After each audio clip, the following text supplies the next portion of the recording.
Well, hello everybody. This is the Empirical AUDIOPHILE. Today I'm going to talk about an Aperion audio super tweeter. This is a aluminum ribbon super tweeter.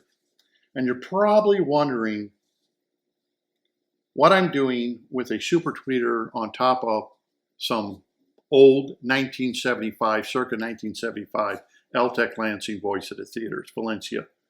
Well, if you watch my other two videos, you will find out how these were brought up to date, modified, brought up to date for today's standards. Things that they did wrong. Example, the 3/4 inch baffle that they used for the 15-inch woofer. That's all they used, 3/4 inch. It was cheap plywood, was not the most expensive plywood you could buy. And it was spray painted black, and they used 4 bolts to hold on a big, heavy 15-inch woofer. That's how they made them back in 1975.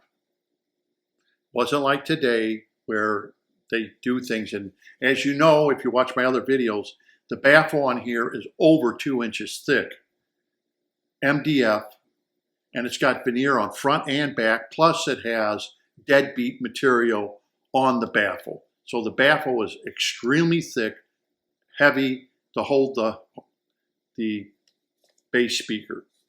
And I show you how I modified the speakers, what I did to the horn to calm them down. That's one thing about horn speakers, since I've always been in the horn speakers. Some of the horn speakers out there, even the Altecs, sounded a little shrill, if you want to use that word, where you would listen to them and become fatigued and say, okay, I had enough of them. A lot of your clips are that way. A lot of horn speakers, your JBLs, they can get, a little edgy on you. And this is usually becomes fatigue when you're listening to music and you listen to enough of it. And personally, just myself, I could never take like the clip speakers. I could take like the La Scalas, the Bellas, or the corner horns, but I couldn't take the cheaper ones after that. They would just fatigue me listening to them. Why? I don't know. It's just the way clips made them, and they weren't comfortable to my ears to listen to. But people bought them, and people like them. But I have seen videos where I've taken some of those speakers and have modified them close to how I've done my Altecs to calm them down so they wouldn't have that harshness. So apparently that harshness does exist, but people don't want to admit it. And it's hard because you may buy a pair of speakers and convince yourself that they're great, and as time goes on, then you realize, oh, they're a little harsh. And that could send people looking for the door to buy a different kind of speaker. But horn speakers are that way. Horn speakers are more of everybody's in your room playing. Other speakers are more of that you went to an auditorium and you're watching them from a distance. Whatever you prefer. I like they're in your room playing. The realism of that. And so did people in the Chicago Audio Society who said, hey, that sounds like we're at a nightclub. And they did. They're able to go loud. In fact, a little thing that people don't know, back in the 70s and 60s, the Who used these because the Altecs, they used the A7s, I believe, because they were the loudest speakers made then to get out to their audience. Today, of course, there's all kinds of speakers that are louder.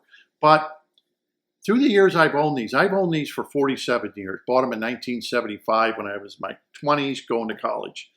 Owned them for 47 years. I'm real familiar with the Altecs. I've used them in small bedrooms.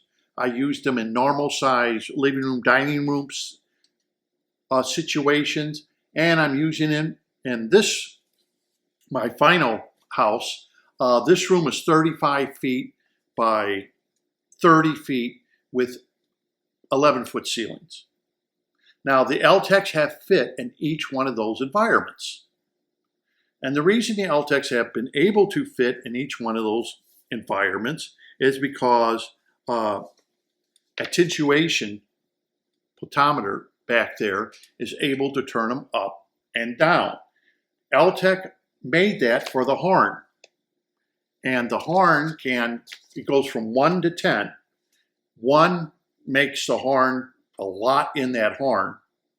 In fact, I can't even listen to them at 1. And then 10, of course, turns them down.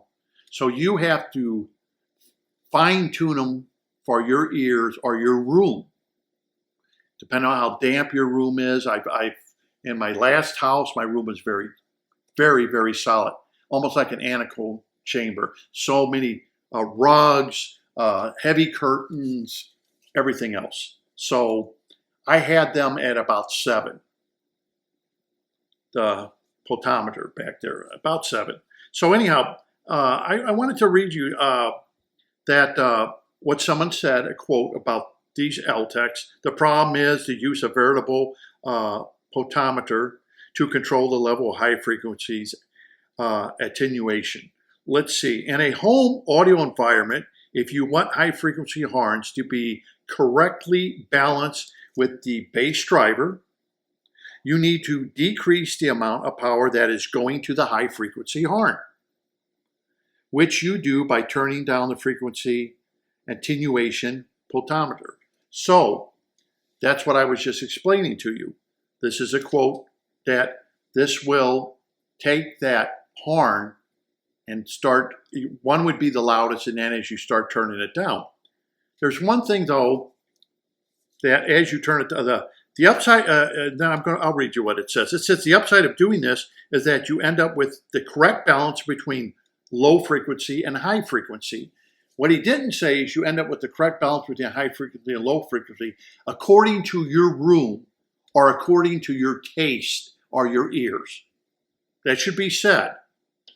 Okay, it's according to what you feel your room is or how your ears are listening to it. And you come out with some very sweet sounding horn speakers. The downside to this is that you turn up the amount of attenuation, the sound emanating from the high frequency horn becomes dull and lifeless. Now, that statement right there, I can understand where they say that. It becomes dull and lifeless. Because as you turn down the horn, everything is still there.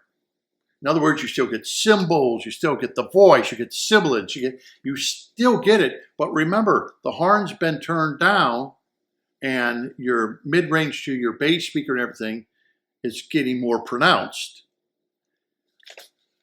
To say it becomes lifeless, I would have to say that's up to your room that the speakers are playing it entirely. So that is typically room reticent and how the speakers are. How if you're still running them stock, I guess is what I'll say. It says, while myself and many others think vintage Altecs are reference quality speakers, the comments are plentiful and not the expensive to purchase on the internet. So yes, they are quality speakers. They're used by many recording artists, still use these old Altecs for their recordings. So that gets right down into the review. You're probably wondering, well, what does this have to do with this super tweeter? Well, through the years, people always said it needs a tweeter. In other words, instead of a two-way speaker, you could have a three-way speaker. There are problems and making three-way speakers with the Altecs. One is one of the audiophile videos out there show this super tweeter, the Aperion, and they said, oh no, they can't be used on the clips, so let's forget about them. They were 102 dB efficient. I think they were little scalas. Of course, these only go to 96 dB at 1 watt, 1 meter. And when you got 102 dB, yep, you got a problem.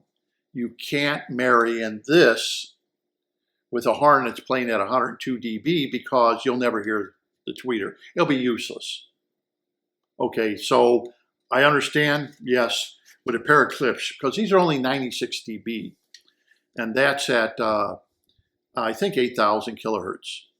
It's 96. So they start at 8,000 kilohertz, 10,000 kilohertz. They have a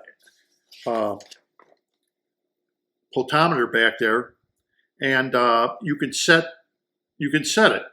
And it's 8,000, 10, 12, 14, and 16,000 kilohertz. You can set it at. At the 8,000, at 0 dB minus any 0 dB on these, you will get 96 dB. Well, 96 dB is not as efficient as the old horns here at 102. So Houston, we do have a problem. But Altecs are adjustable, just like some JBLs, Jensen's, other speakers that were made had potentiometers back there where they could be adjusted. Also, Tenoi has that, I believe, where you can adjust the horns on them. Now this may come into play. So I got one of these because I knew the horn could be adjusted. So at my other house, I ran them about 7. Here I ran them about 8 in this new place I have. So I took them and I brought them down to about 9, which Altec did a little strange. Number 1 would be you getting a lot of horn. Number 2, you get a little less, and number 10, you get the least amount of horn. Okay, you thought they would have done it different. 10 would have been you got the most amount of horn because it's a larger number, but Altec, they did it backwards. So 1, you get the most amount of horn. 10, you get the least amount of horn, high frequency. So when I got this super tweeter, I turned it down to 9. Now that's getting pretty low. But still you have the body and everything else and the dynamics of the horn with your bass. What you do is you're not changing the crossover, you're just changing how loud that horn is projecting. So now you'll hear more of the lower frequencies in that mid-range because the horn is kind of holding back, okay? So if you turn the horn up too high, people may come over and listen and say, you don't have any bass. Well, the bass hasn't changed. Just the horn is so loud, it's drowning out the bass. You understand? So when you turn that potentiometer and you start turning it, the horn will start backing off and you can hear more of the bass. The bass does not change. It never did change. Then people may hear it and say, oh, wow, you have more bass, but it sounds like sounds duller. The high frequencies sound duller. Well, no, the high frequencies are still there between 500 to 20,000 kilohertz. The trouble is where a lot of people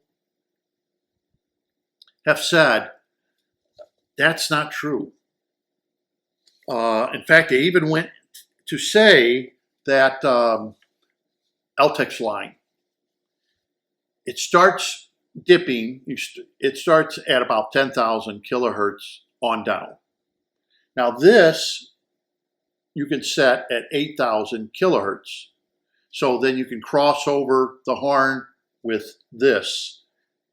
The problem is, like with the Klipsch, for example, is you cannot set any of the horns. So if they're 102, you're going to blast, you're never going to hear this. But the Altecs and JBLs, they give you that luxury of fiddling with the horn high frequencies, just like Tenoi does. They give you that luxury. So what I did is I turned down the horn and added this to help it in those 8,000 and above, and made it so this 96 dB would match the horn. So you're saying, well, how do they do that? How do they match this with the horn? Well, I used a sound decibel meter, a realistic sound decibel meter. And I just turn these down. So I'm going to give you an example. Let's say I'm playing something at 100 dB. So 1 inch away, I put the sound decibel meter right here. I'm reading 100 dB. I go down to the horn, put it 1 inch away from the horn, read 100 dB.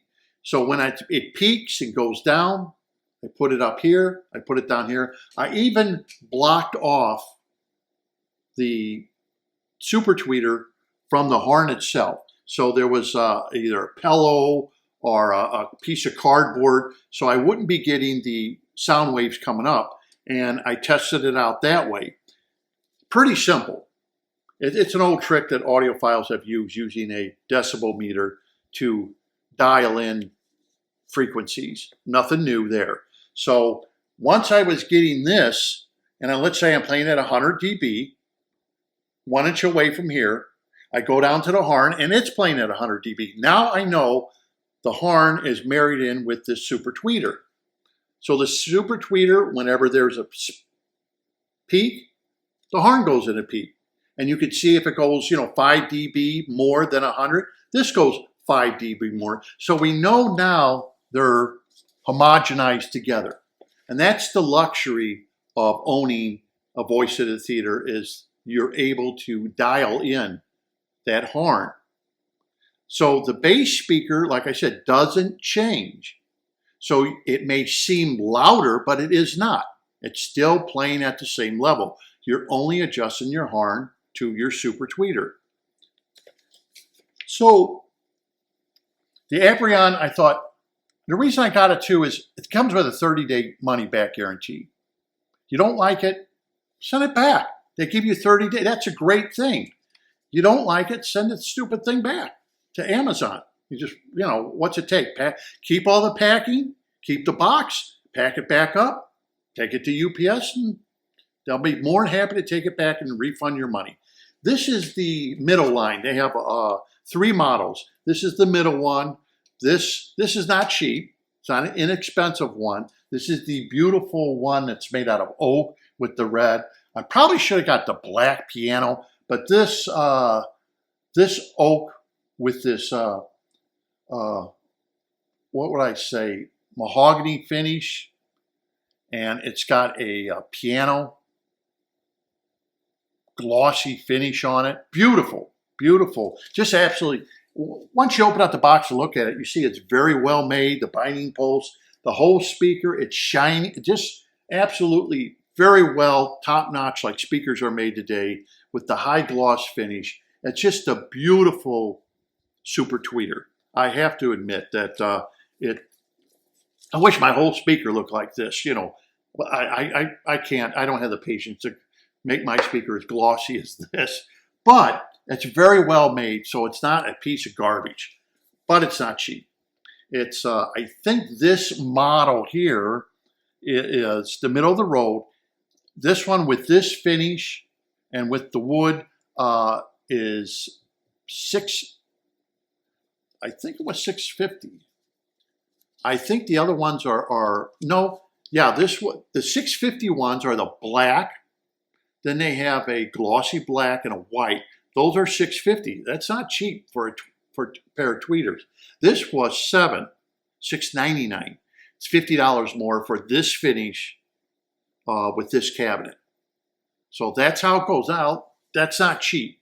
Then they have another tweeter that goes forward and backwards, which is $1,000.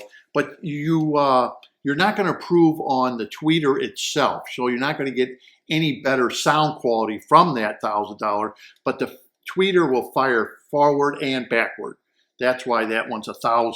Where this one just fires frontward. So if you're looking for the tweeters to be exactly the same, it would be the second tier and the very first tier that they sell. That's $1,000. So at this price, of course, everyone's thinking, "Wow, that's not a cheap add-on."